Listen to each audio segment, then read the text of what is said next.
It's been several days. I think we're on video five, maybe six. And one of the things that I've discussed with people is how do I decide about what I'm going to talk about each day?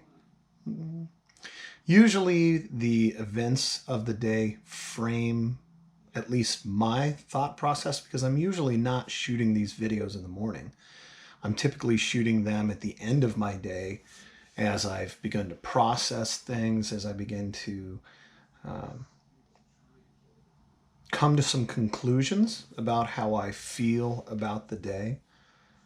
Today was really interesting. Um, got up, made a pizza that was incredibly disappointing because I can't get my oven any higher than 500 degrees.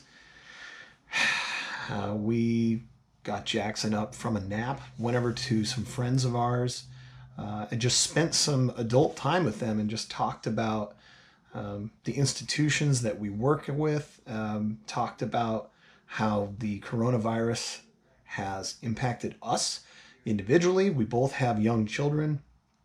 We've got a 1 year old, they've got an 8 month old child, uh, and just shared some time. That's something that I've really missed is the physical, not the touching, but just the proximal interaction with other adults.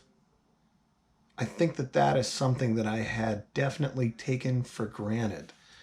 And there's no way that Zoom calls, while incredibly gratifying, can take the place of just being in the presence of another person and enjoying time. The other thing I think that it has highlighted for me is the humanity of my parents, like the fact that they could pass away at any time, the fact that they're susceptible to this. I'm certainly more sensitive than I was at the very beginning of this. And I get messages. My parents are great people. They serve other people selflessly to a fault. They meet with a group of methamphetamine addicts weekly.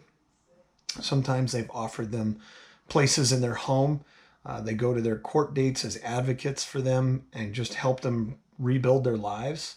They help bail them out of jail. They do things like that. My dad sent me a selfie the other day with some guy, and he was next to a load of groceries. My dad said, "Hey, I met this homeless guy, and I was able to buy him $100 worth of groceries today."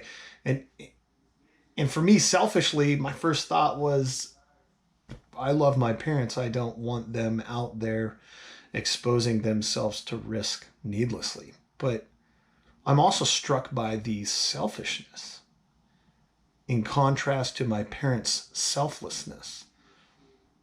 And that's humbling. My parents are human. They've made a number of mistakes, and they would tell you that.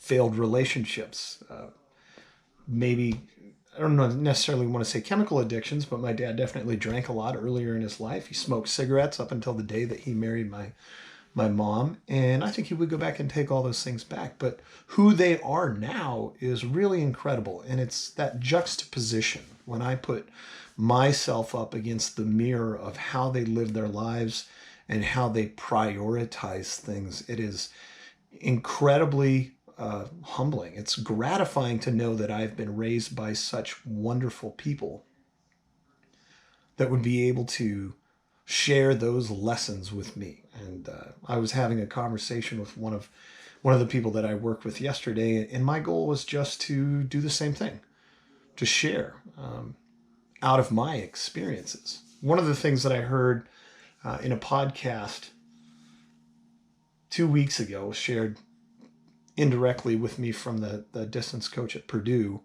was that without vulnerability, there can be no bravery. Vulnerability is not the opposite of masculinity, it is inherent in true masculinity. Really, really powerful things to think about. Because anytime you put your life at risk, you're vulnerable. Makes you think, am I truly being vulnerable in my day to day interactions with other people that I love and I care about? Great time to think about that stuff. Talk to you guys next time.